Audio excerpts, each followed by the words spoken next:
Chez Audi, le SUV compact, c'est-à-dire dans la catégorie du 3008, c'est le Q3. En 2018, Audi a lancé sa deuxième génération de Q3, qui a beaucoup grandi par rapport à la première, 10 cm de plus pour atteindre désormais 4,49 m.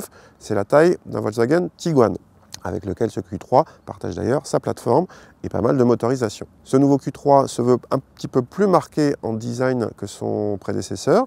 On retrouve une calandre octogonale et quelques artifices de design, par exemple à l'avant, mais aussi sur le reste de la voiture. En termes de motorisation, au lancement, on n'a que des 4 cylindres qui partent de 150 chevaux en essence comme en diesel et qui montent à 230 chevaux en essence avec la 45 TFSI.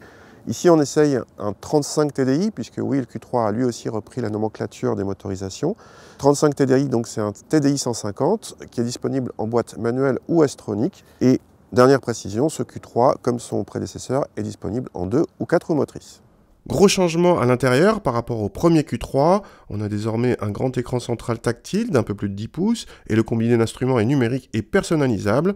C'est beaucoup plus moderne, bien présenté par la qualité des matériaux et de l'assemblage, mais notre finition de base brille par l'absence de pas mal d'équipements, de la caméra de recul au régulateur adaptatif en passant par le GPS.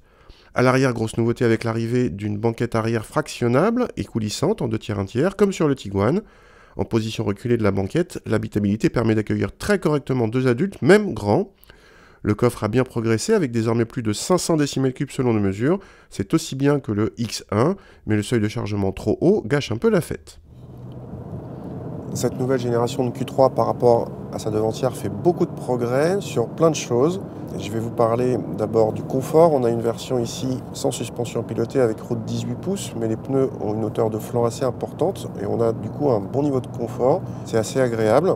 Et ce bon niveau de confort se ressent aussi au niveau des vibrations. On a ici un TDI 150 et on a très peu de vibrations dans le pédalier, dans le levier, dans le volant.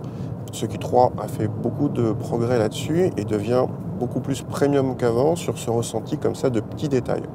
Le TDI 150, c'est un moteur déjà connu, qui a beaucoup de couples, qui semble largement suffisant dans cette version. La commande de boîte est agréable. L'étagement de boîte est pas trop long, donc même en 6e, on a des relances assez correctes. Et pour la partie châssis, c'est pas le plus dynamique. La référence dans la matière étant bien sûr le 3008, donc on est loin du dynamisme du 3008, mais c'est tout à fait correct.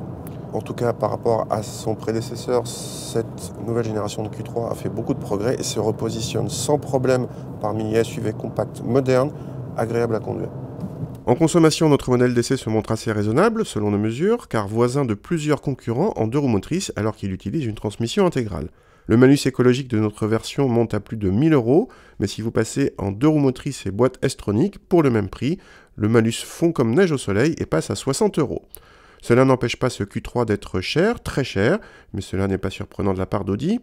N'empêche, notre modèle d'essai vaut 38 000 € et à ce prix-là, le niveau d'équipement est presque risible.